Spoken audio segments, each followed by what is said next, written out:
ஓம் ஸ்ரீராம ராம ராமேதி ரமே ராமே மனோரமே சகசிரநாம தத்துல்யம் ஸ்ரீராமநாம வராணனே.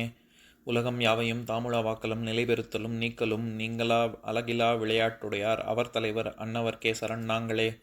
எத்திர எத்திர ரகுநாத கீர்த்தனம் தத்திர தத்திர கிருத்தமாஸ்தகாஞ்சலிம் வாஷ்பவாரி பரிபூர்ணலோச்சனம் மாருதிம் நமது ராட்சசாந்தகம்.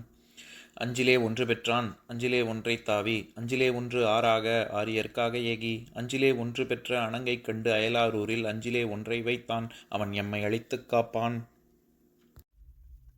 இன்னைக்கு நம்ம கம்பராமாயணத்துல பாலகாண்டத்துல நகரப்படலத்துல 70வது பாட்டு பார்க்க போறோம். நானா விதமா நளிமா திர வீதி ஓடி மீன் நாறு வேலை புனல் வெண்முகில் உண்ணுமா போல் ஆனாத மாடத்திடை ஆடு கொடிகள் மீப்போய் வானாறு நன்னி புனல்வற்றிட நக்கும் மன்னோ. இதுதான் பாட்டு. இப்ப பதம் பிரிச்சு பொருள் பார்க்கலாம். ஆனாத மாடத்திடை ஆடு கொடிகள், அந்நகரின் குறைவில்லாத மாடங்களின் மீது ஆடுகின்ற கொடிகள். இந்த இடத்துல ஆனாத அப்படின்னா குறைவில்லாத அப்படின்னு அர்த்தம். நம்ம ஆன்றல் அப்படின்னா ரொம்ப அகலமான அல்லது ரொம்ப பெருமை வாய்ந்த மாட்சிமை பொருந்தியவர்கள். அதனால தான் நம்ம ஆன்றோர்கள் சான்றோர்கள் அப்படின்னு சொல்கிறோம்ல. அதில் ஆன்றோர் அப்படின்னா ரொம்ப பெரியவர்கள், மாண்பு பொருந்தியவர்கள் அப்படின்னு அர்த்தம். அதை தவிர ஆன்றோர் ஆன்றல் அப்படிங்கிறதுக்கு ரொம்ப அகலமான அப்படின்னு அர்த்தம்.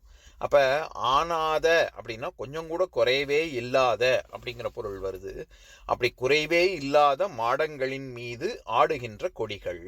நானாவிதமா நளிமாதிர வீதி ஓடி. எப்பேற்பட்ட வீதி அப்படின்னு சொல்றாரு. நானாவிதமா நளி மாதிர வீதி ஓடி. இந்த இடத்துல நானாவிதமா அப்படின்னா ரொம்ப எல்லா பலதரப்பட்ட அப்படின்னு அர்த்தம். நம்ம சமஸ்கிருதத்தில் நம்ம இது கணபதி பூஜையெல்லாம் சொல்லும்போது, கணபதிக்கு பூஜை பண்ணும்போது ஓம் சுமுகாய நமஹா ஏகதந்தாய் நமஹா அப்படின்னு சொல்லிட்டு எல்லாம் சொல்லி முடிச்சுட்டு கடைசியில் நானாவித பரிமள பத்திர புஷ்பாணி சமர்ப்பயாமி அப்படின்னு சொல்லி தான் கணபதிக்கு நம்ம சொல்லி சமர்ப்பணம் பண்ணுவோம். அப்படின்னா அந்த இடத்துல நானாவித பரிமள பத்திர புஷ்பாணி சமர்ப்பயாமி அப்படின்னா என்ன அர்த்தம்?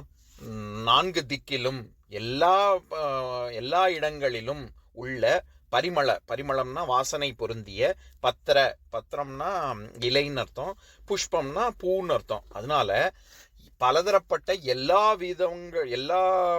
இடங்களிலும் உள்ள வாசனை உள்ள இலைகளாகவும் இலையையும் பூவையும் நான் உனக்கு சமர்ப்பிக்கிறேன் அப்படின்னு அர்த்தம். அந்த நானாவித அப்படிங்கிற சமஸ்கிருத சொல் தான் அப்படியே இங்கே கையாண்டிருக்காரு கம்பர்.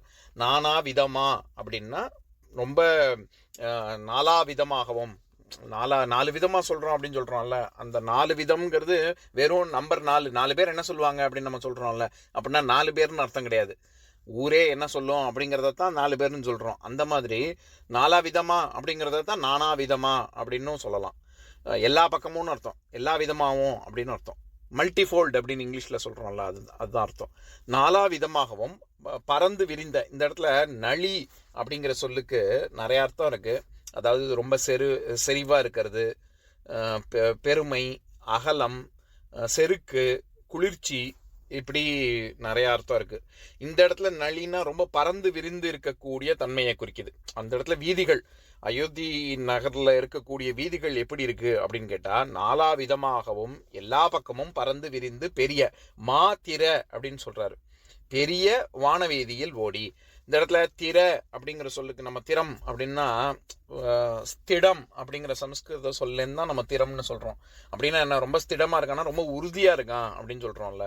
உறுதி, வலிமை, உரம், வில் பவர் அல்லது பூமி, இந்த மாதிரிலாம் அர்த்தம் இருக்குது. இந்த இடத்துல மாத்திர ரொம்ப மிகப்பெரிய பறந்து விரிந்து பெரியதாக உள்ள, அதே சமயம் ரொம்ப நிலைத்திருக்கக்கூடிய, ஒரு டக்குன்னு என்ன சொல்கிறது, ஒரு அந்த சாலை கெட்டு போகிற விதமாக இல்லாமல் அது ரொம்ப நீண்டு உறுதியாக இருக்குது அப்படிங்கிற அர்த்தத்தில் சொல்கிறாரு. அந்த வீதிகளில் ஓடி மீன் நாறு வேலை புனல். மீன் நாரும் மீன் வாசனை கொண்டுள்ள, வேலைனா கடல்னு அர்த்தம், கடல் நீரினை வெண்முகில் உண்ணுமா போல். வெண்மை நிறமுடைய மேகங்கள் பருகுவது போல. அதாவது கடல் நீரை மேகங்கள் பருகுகிறது, அதைத்தான் இங்கே உவமையா சொல்றாரு. இந்த இடத்துல வேலை அப்படின்னா நம்ம ஏற்கனவே 107வது பாட்டில் பார்த்துருக்கோம். ஏகுகின்ற தம் கணங்களோடும் எல்லை காண்கிலா நாகம் ஒன்று அகன்கிடங்கை நாம வேலை ஆமெனா மேகம் மொண்டு கொண்டு எழுந்து விண்தொடர்ந்த குன்றம் என்று ஆகம் நொந்து நின்று தாரையம் மதிர்கண் வீசுமே அப்படிங்கிற பாட்டில் நாம வேலை, நாம அப்படின்னா ரொம்ப பயமுடுத்தக்கூடிய அஞ்சக்கூடிய, வேலை அப்படின்னா கடல், அந்த கடல்ல இருந்து மொண்டு கொண்டு அந்த மதில் சுவரை வந்து ஏதோ மலைன்னு நினைச்சு மேகங்கள் அங்க மழை பொழியுது அப்படின்னு பார்த்தோம்ல. அந்த இடத்துல வேலைன்னு நான் கடல்னு ஒரு அர்த்தம் இருக்குன்னு சொன்னேன்ல. அதனால இந்த இடத்துல மீன்னாறு வேலை புனல் அப்படின்னா மீன் வாசனை அடிக்கக்கூடிய நறுமணம். நான் பொதுவாகவே சொல்லியிருக்கேன், இந்த இடத்துல அந்த காலத்தில் நறுமணம் அப்படிங்கிறது வாசனைன்ற பொருள் தான். துர்நாற்றம், நாற்றம்னா வாசனை, துர்நாற்றம்னா தான் ரொம்ப தீய வாசனை அப்படின்னு அர்த்தம். அதனால இந்த இடத்துல மீன் நாரும் கடல் நீரினை வெண்முகில் உண்ணுமா போல், வெண்மையான முகில்னா மேகங்கள், மேகங்கள் பருகுவது போல மீ போய் அப்படின்னா மேலே சென்று.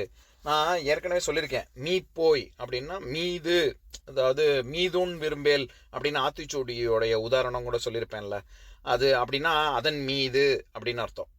நம்ம 118வது பாட்டு பார்க்கும்போது ஏழ்பொழிற்கும் ஏழ் நிலத்தலம் சமைத்ததென்ன நூல் ஊழ் உறக்குவித்து அமைத்த உம்பர் செம்பொன் வேய்ந்து மீச்சூழ் சுடர்ச்சிரத்து நல்மணி தசும்பு தோன்றலால் வாழ் நிலக்குல கொழுந்தை மௌலி சூட்டி என்னவே அப்படிங்கிற பாட்டு பார்க்கும்போது எப்படி இருக்கு அந்த, அதாவது மௌலி சூட்டியது ஒரு பூமாதேவிக்கு கிரீடம் வச்ச மாதிரி இருக்கு. எது அந்த பாட்டில் சொல்லும்போது செம்பொன் வேய்ந்து மீச்சூழ் சுடர் சிரத்து அப்படின்னு வர்ற இடத்துல அதன் மீது அப்படிங்கிற அர்த்தம் வருது இல்லை. அதே மாதிரி தான் இந்த பாட்டிலையும் மீ போய் அப்படின்னா அதன் மேலே சென்று வான் ஆறு நன்னி வானாராகிய ஆகாய கங்கையை அடைந்து. நம்மளுடைய புராண கதைகள்லாம் என்ன வரும்னா ஆகாய கங்கைன்னு ஒரு நம்ம எப்படி இங்கே பூலோகத்தில் கங்கை இருக்கோ அந்த மாதிரி ஆகாய கங்கை, அதையே மந்தாகினி அப்படின்னு சொல்லுவாங்க. அதாவது நம்ம பார்க்கடல் இல்லை, அதாவது நம்ம மில்கி வேன்னு நம்மளுடைய கேலக்சியை சொல்கிறோம்ல, அதை மந்தாகினின்னு சொல்லுவாங்க. ஆனால் பொதுவாக இங்கே நம்ம பூலோகத்தில் இருக்கிற கங்கை மாதிரி ஆகாய கங்கைன்னு ஒன்று இருக்குது, அதைத்தான் இங்கே வானாறுன்னு சொல்கிறாரு. வானாறு நன்னி, அதை அடைந்து சென்று அடைந்து. நண்ணுதல் அப்படின்னா நெருங்குதல், பொருந்துதல், இருத்தல், அடைதல் அப்படின்னு நிறைய அர்த்தம் இருக்கு. இந்த இடத்துல அடைதல் அப்படிங்கிற அர்த்தத்துல தான் வருது. புனல் வற்றிட நக்கும், அதன் தண்ணீர் வற்றும்படி நக்கும் அப்படின்னு சொல்றாரு. இப்ப நம்ம இந்த பாட்டுல இருக்கக்கூடிய நயங்களை பார்க்கலாம். இந்த பாட்டின் மூலமா கம்பர் என்ன சொல்ல வராரு, அந்த அயோத்தி நகர்ல இருக்கக்கூடிய கொடிகளையும் அங்க தோரண வாயில்கள்ல எப்படி இருக்கு, அந்த கொடிகள் பார்க்கறதுக்கு எப்படி இருக்கு அப்படிங்கிற வர்ணனை தான் இது. இதன் மூலமா அந்த அயோத்தி நகரத்து மாடங்கள்ல கொடிகள் இருக்குல்ல, அது வானவீதியில மேல சென்று மேகங்கள் கடல் நீரை பருகுவது மாதிரி ஆகாய கங்கையின் நீர் வற்றும்படி அந்த கொடிகள் நக்குகின்றது அப்படின்னு சொல்றாரு. இதுதான் கருத்து. இது நான் ஏற்கனவே சொன்ன மாதிரி உயர்வு நவிர்ச்சி அணி. சாதாரணமாக குதிரை ஓடுகிறதுன்னு சொல்றதுக்கும் குதிரை காற்றை விட வேகமாக ஓடுகிறதுன்னு சொல்றது எப்படி உயர்வு நவிர்ச்சி அணின்னு இலக்கணம் சொல்லியிருப்பேன்ல, அந்த மாதிரி இந்த இடத்துல கொடிகள் எப்பேற்பட்டதாக இருக்கு அப்படின்னா ரொம்ப பறந்து விரிந்து மிக உறுதியான வீதிகளிலே சென்று அப்படின்னு சொல்லி, சென்று என்ன செய்யுது அப்படின்னா எப்படி வெண்மேகங்கள் கடல்ல இருந்து நீரை பருகுகிறதோ அந்த மாதிரி அது ஆகாய கங்கை அளவு அங்கேயே சென்று அது பருகுகிறது அப்படின்னு சொல்றாரு. இப்ப நான் பாட்டை இன்னொரு தடவை படிக்கிறேன், கேளுங்க. நானா விதமா நளிமா திற வீதி ஓடி மீன்னாறு வேலை புனல் வெண்முகில் உண்ணுமா போல் ஆனாத மாடத்திடை ஆடுகொடிகள் மீப்போய் வானாறு நன்னி புனல் வற்றிட நக்கும் மன்னோ. இன்னொரு நாள் இன்னொரு பாட்டு பார்க்கலாம்.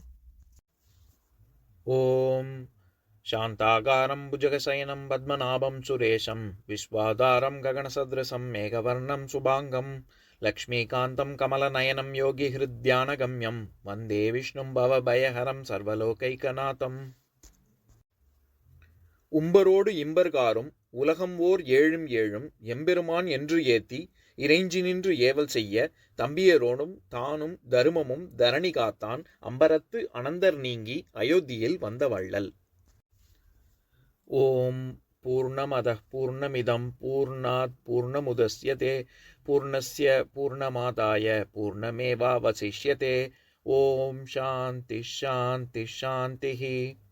ஓம் சர்வேஷாம் ஸ்வஸ்திர்பவது சர்வேஷாம் சாந்திர்பவது சர்வேஷாம் பூர்ணம் பவது சர்வேஷாம் மங்களம் பவது. ஓம் சாந்தி சாந்தி சாந்திः.